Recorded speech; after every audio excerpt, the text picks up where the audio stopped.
this is Keenan Fry and you're watching the Acid Drip. So we're looking at the letter H right now, and this is one of the earlier sort of revisions, this being the actual initial draft of the H.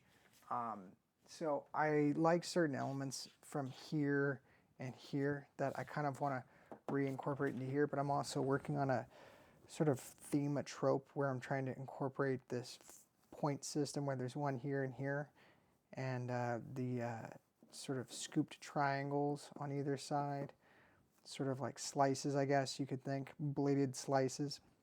They're configured to meet up in a certain manner.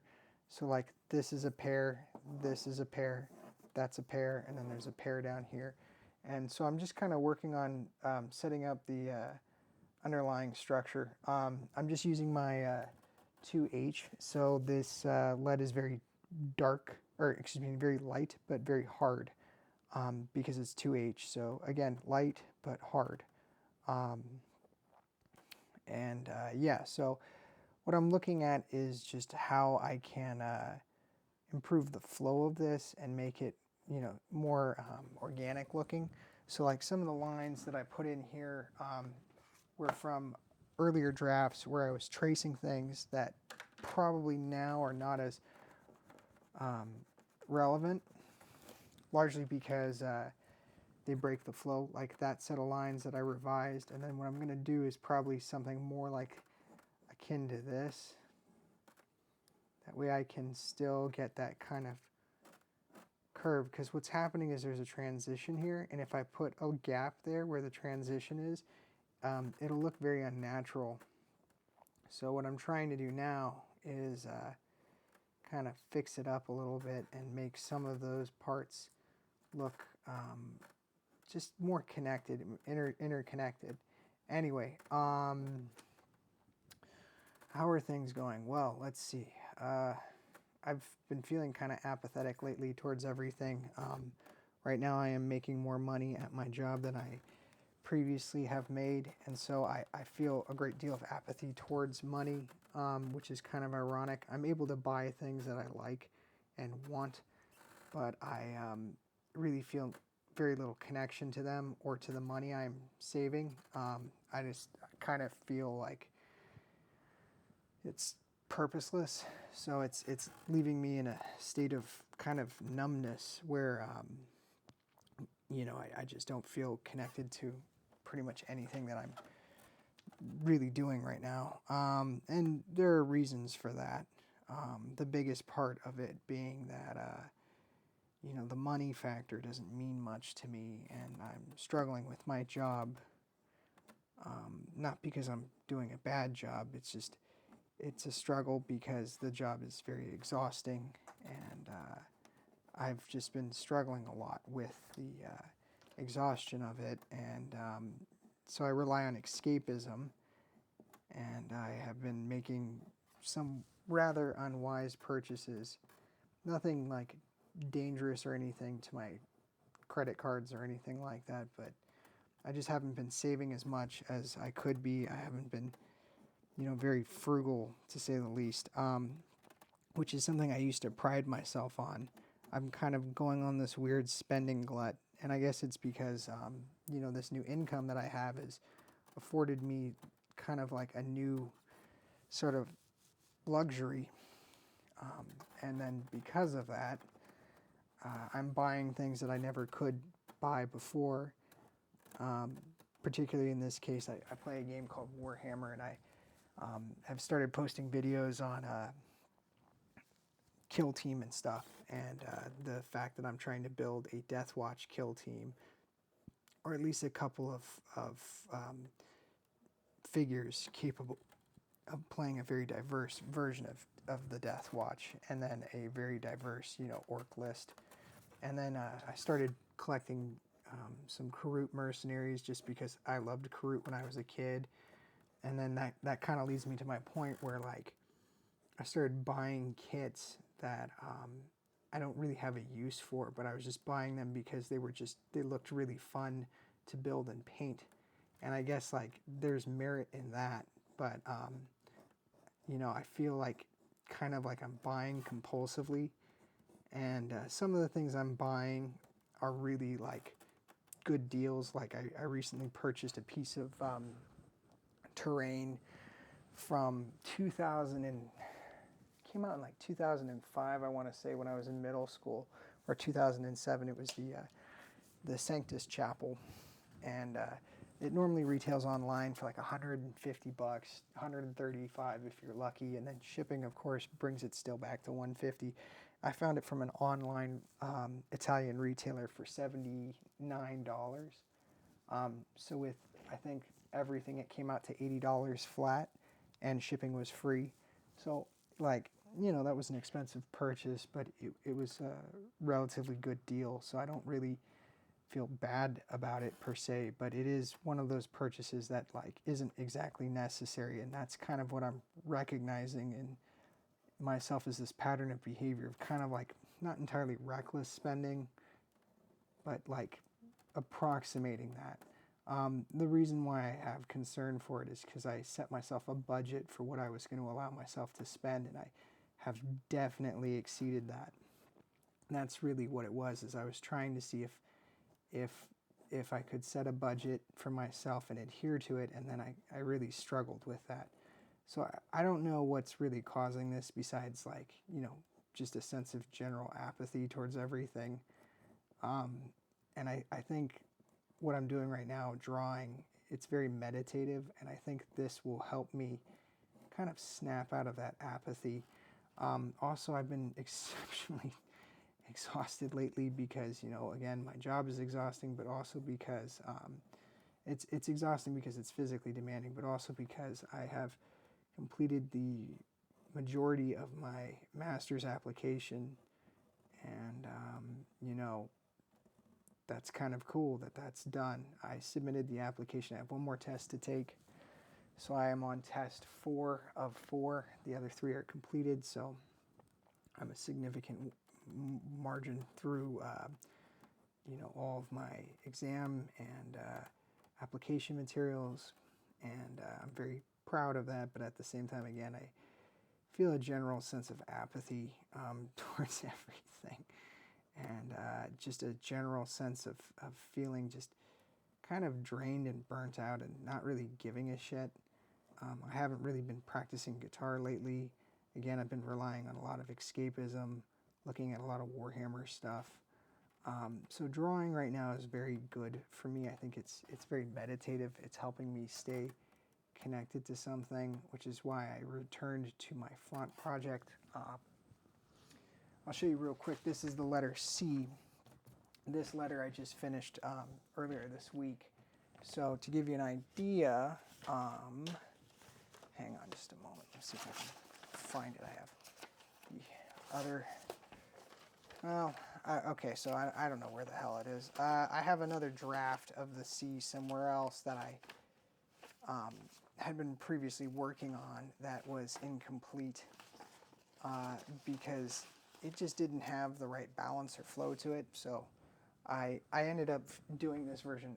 The main critique I had of the previous one is this line right here is relatively consistent. It's a relatively unbroken line. Right around here in this area where I'm kind of making this scooped out half moon crescent, I actually didn't have that area completely filled out, so there wasn't like a consistent spine to the arc of the C.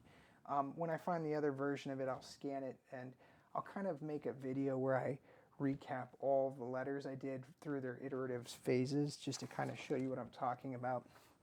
But I redid that C this week, and that really put me in a good state of mind. It made me feel like, okay, you know, I can do this, I can be productive, I can push through this. I just need to, you know, find that inner place of calmness to draw upon, that wellspring of calmness.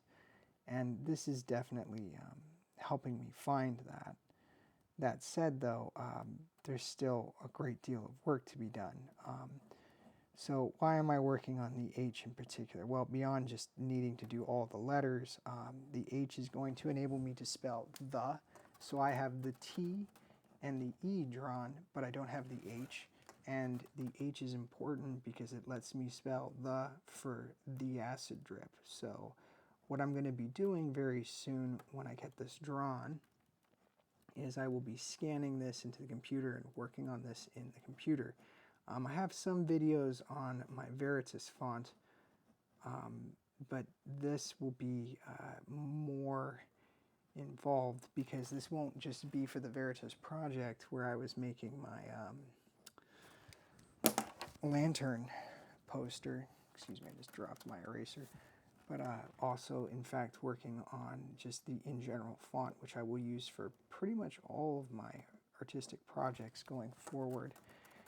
So this isn't just a generic kind of font for one-off use. This is, you know, something I'm going to be invested in for probably the next 20 or so years. I plan on really using this style of font. Maybe I will grow out of it and decide to draw something else later on to represent my aesthetic, but for now, this is really close to my heart. It represents a lot of my personal style and personal aesthetics. It also represents just a great deal of just my sense of design. I know that I just use the word aesthetics, but it's even more so than just aesthetics, because aesthetics is only one part of this. There's another aspect going on here that's very unique, which is, you know, what I see in art and what I want to see in art. You know, there's a really interesting quote from Mark Morton. I put his famous, what the hell just happened? Is this thing running? Is anything still running? What's going on, OBS? OBS is not very reliable. Something is going on, and I do not like it. Yeah, so we're back. Okay, so we're recording again. And good, okay. So what I was talking about was there's a Mark Morton quote. There's a couple of things I like about him, besides him just being one of my favorite guitarists of all time, from, you know, Lamb of God and so forth. I think that he has a couple of good quotes. One of them is, you got to be able to just plug in and play, which is one that I really admire because it speaks to the truth of the spirit of the guitar, like the spirit of the instrument, being able to just plug in and rip. The other thing being that he talked about, you know, when they were making Burn the Priest, their 1999 recording, which was the only recording they initially did under Burn the Priest. They technically did a new album in 2018 or 19, which was called Burn the Priest, and it was just a sort of series of covers that they were doing in sort of the spirit of the musicians and artists who influenced them. And so they did like sort of a special sort of cover project like that, and it was a good record. You know, there's a lot of interesting tracks on there that kind of show you like the diversity of their influences and such. And so from that standpoint, I think that yeah, it was called Legion. That's what it was. The Burn the Priest Legion record. Shit, that's a 0.3. That's not the 0.5. Yeah, that's definitely not 0.5. It's way too big for 0.5. That's 0.1. That's still not the one I'm looking for. Here is the 0.05. Okay, that's going to be much better. Okay, let's smoothen this out.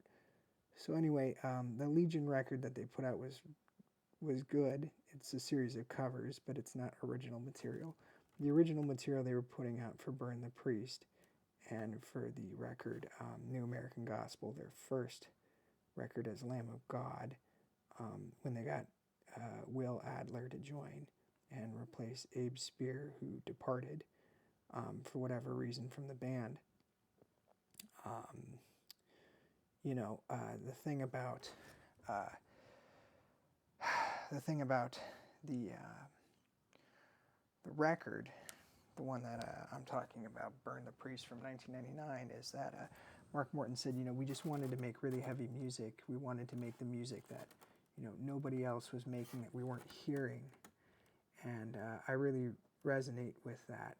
So what I'm trying to do here with this font is I'm trying to draw a font that I don't see. I see a lot of generic marketing and advertising materials that are just very sort of cut from a common cloth.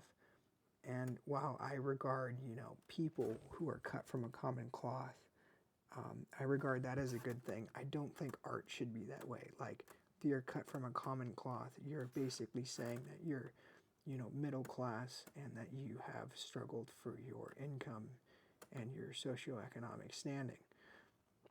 I think being cut from a common cloth is a good thing when it comes to, your place in society and your connection and relationships to other members of society. I don't like societal elitism. And one could argue that artistic elitism kind of leads to social elitism, and they would not be mistaken entirely in arguing that. But I think any person with a tempered personality could prove otherwise when it comes to having integrity, that integrity is more than just a thing that is regaled to those who are impoverished. I think a lot of people equate poverty with integrity. I think that's a mistake. But I do understand why people also are skeptical of wealth. And of course, if you're a successful artist, odds are you're going to be making a lot of money, a considerable amount of money, because that's kind of the way our artists are treated, the ones who are successful. It's very much lose everything or win everything. It's winner take all when it comes to art, which is kind of disappointing. There's not a very common middle class sort of living to be made from it, which is, again, a huge disappointment in my opinion, and is a sort of insight into why, art, music, and any of the creative fields are so lopsided. And it's just because we have a bad way of handling it. We punish people who are artists, and we overly reward people who are commercially successful. Just because you're commercially successful, it doesn't necessarily mean you're very artistic. It just means you're very good at selling things. And it's one of the reasons why I admire Lamb of God, is because they were able to sell enough records to make a very good living for themselves. They're not, insanely rich or anything, but they are very comfortable and very well off. And their labor paid off. And at the same time, they have a huge amount of artistic integrity and credibility in my book. And so because of that, I deeply, deeply admire them. And, Mark Morton saying, we wanted to make art, or in this case, music that nobody else was making. That's what resonates with me. That's why I'm doing this. It's because I want to make something that nobody else is making, and I want to make it, unique to myself. And it's good for me because it's therapeutic. It helps me deal with the stress of life and the struggles I feel towards feeling genuine and not being totally apathetic, and feeling not only genuine but feeling like connected, and feeling a sense of gratitude, and not being apathetic or numb, but being engaged and in the moment. And with my job being the way it is right now, that's an immensely difficult thing for me to do. Because like I said, it's very exhausting working with special needs. It's a very, demanding job. And the attention that you need to give to detail is immense, because the kids, by nature of being special needs, well, not kids, but students, they really require that extra oomph, and that can be incredibly taxing on the mind and soul. And yet somehow I am persevering, even when my boss is exceptionally difficult and critical of me.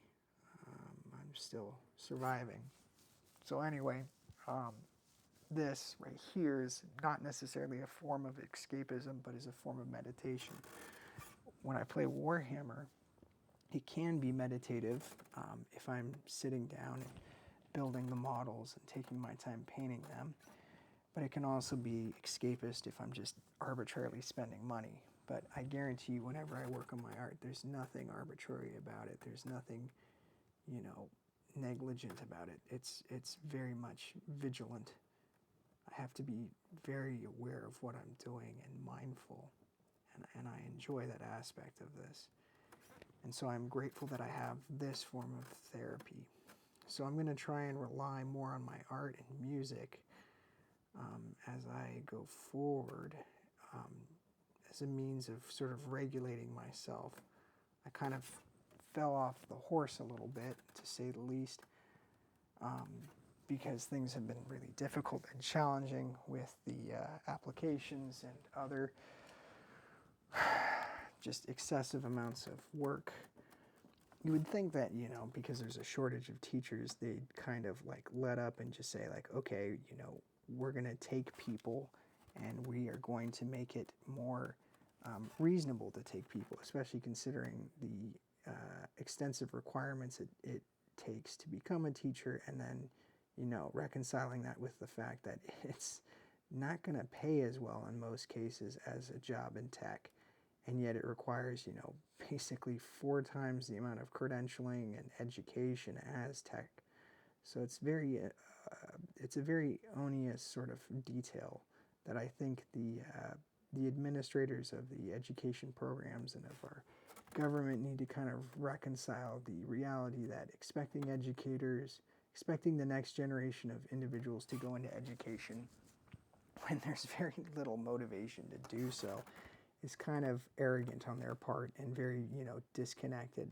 When you, make people have to basically do the equivalent of sawing their own frickin' hand off to get a job in education, between the amount of time requirements, personal requirements, emotional requirements, just to do the job, let alone to get through the academia of it, to become credentialed. It's no wonder that, there is a severe shortage of educators in this state, let alone this country. So I think, throwing money at the problem isn't necessarily the solution. I think sweeping out a lot of the old administrators and saying, okay, we are going to redesign the incentives for becoming an educator by making it more accessible, by making the coursework a little bit more friendly, and making it more plausible for people to be able to work while going to school, and making the number of requirements we need easier to meet. I think overall that's a better solution than just paying people more money to do it. As much as I would like more money, to be honest with you, as I was saying before, money really doesn't mean much to me. It's fulfillment that I'm after. And while I guess more money would be nice, it would just be more money that I would have and not know what to do with. And mind you, I only make $2,000 a month. I don't really make a lot of money.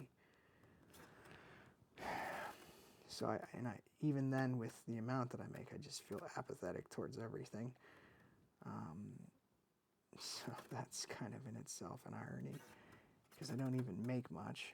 But I guess that just kind of goes to show you where my sort of moral alignment is and where my intellectual focus is at. I want things to feel genuine and to feel purposeful and not just excessive and unnecessary, which is kind of where I am right now. I feel like everything is kind of bearing down on me in a way, and it's kind of dark and morbid in some ways. But despite that, I continue drawing, I continue trying, and I still play guitar. It's just a little bit more minimalist now in terms of needing to take a break from all the theory practice, because that's just driving me up a wall. So anyway, the purpose of this is to, I'm recording. It's okay. I'm okay, Dad. Get some rest, all right? I'll see you tomorrow. I will be going to bed soon. So anyway, the purpose of this is to document not only my creative process, but, you know, basically my headspace, so to speak, as I make all of this stuff. In the future, I will be uploading the video where I compare my older drafts for the font to the newer drafts that I'm working on now. So you'll be able to kind of see how I iterated everything. I'll also be, like I said, making some 40K videos because I do enjoy it, and I do think there's some value to Warhammer, especially because it's cathartic for me, and it's, you know, a form of mental relaxation, especially when my workplace is as toxic as it is. Having the ability to mentally decompress is kind of necessary for my own sanity. So, yeah, I do value Warhammer, and I do value the purchases that I make in regards to the game, even if, you know, I never actually field an army and actually play an army. Just collecting the figures and painting them and assembling them is very fulfilling and meditative. It's still artistic, but it's a break from painting and drawing in this kind of fashion. But it's, like I said, still creative, so it's still working those muscles and keeping me sharp in that way. So in that sense, I'm grateful for it, because it keeps me going. But besides that, you know, I do struggle. And, you know, I want you to know that if you're trying to build something and you're struggling to find the motivation to do it, even though it's your project and it's your own idea and it's your own dream, you know, there's no shame in admitting to feeling alienated from your own projects. In fact, I think it's necessary to admit to alienation when you feel it and to look it in the eye, because that's sort of, in my opinion, one of the few routes towards maintaining your sanity, especially when you're working on projects that have like a 3 to 5 year goal, and you have to have the discipline to last 3 to 5 years. And most people don't have an attention span that can go 3 to 5 minutes, let alone, you know, think about something 3 to 5 years from now. And I think that this, because it's so meditative for me, is something that's kind of healing me in some ways, which is why I cherish it so much. One of the other things I'm going to mention right now about this draft, this is definitely not a final draft. I'm still mapping it out. Some of the things that I've been inking right now, that I've been doing the inking on, is helping me prepare for the next draft, because the blocking on this page has been extensive. The blocking meaning like the outlining of the different shapes, especially like this repetitious motif. So there's 3 curls here going upwards. There's 3 curls here going upwards. What I might do is actually invert these to face downwards. So I'm thinking about doing something like this, where they go like this. And so I want, this is the end piece accent. I want that facing upwards, and I want the internal accent facing downwards. These internal accents should be facing upwards. See, there's the 3 here. So then these ones should also face in a similar manner, kind of upwards, like so. I'll draw like a really kind of big one here, very loosely. So again, you're seeing my thought process. And so I've got sort of a parallelism where these are both facing upwards. The tip is facing the outside, and then these ones are going to face downwards. And I'll do that on this side as well, and then everything that's here will transfer over here. So these cues will be, these curly cues will be facing upwards, these ones will be facing downwards, and it'll create a sense of parallelism. So my goal is to kind of sort of outline all of this now during this sort of phase of the creative process, and roughly pencil in some of these ideas. as best as possible and ostensibly redo it in the next draft and make it a little bit more fluid. And here we are with this sort of section getting done. And so now this part is facing downwards, as it should face. We have the end piece. And the end pieces can all be kind of unique and decorative to themselves. It's really just getting an end piece on each end cap, and getting the cues, the curly cues, thematically aligned so that everything kind of faces in a similar manner. And then if I can do that here, then everything else will kind of fit into place. That's kind of the goal. So yeah, that's sort of how I'm working on this. And then, you know, certain shapes, like this one right here, I can remove. So if I remove it and instead do something like this, where I instead remove it altogether, I can do that. Yeah, I can do that to still keep it in balance, but not have it take up the entire space. And then this still exists here, like so. This piece still connects down here, like so, to this. And then what I can do here is I can make more of these, like so.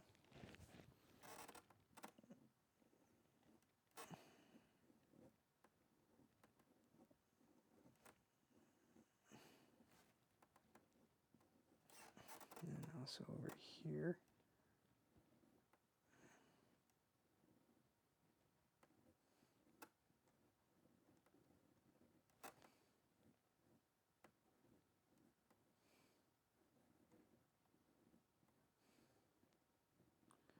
Okay. And then one right here. Okay, so see how those are all kind of pointing downwards.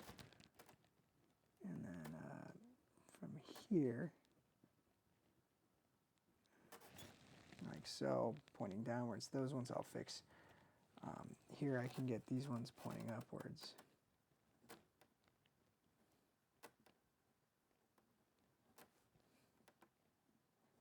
Doesn't really matter if they're the same size. It just matters that they're kind of equally present, that the shape language presents them as being there. They are not absent from the repetition of the shape language, the repertoire of the shape language, the grammar of the shape language.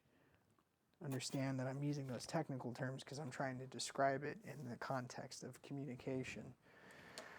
Because that's what art is, it's communication. Oh my God, this crashed again, didn't it? It just crashed. Yep, OBS just crashed. Whole computer just crashed. Okay.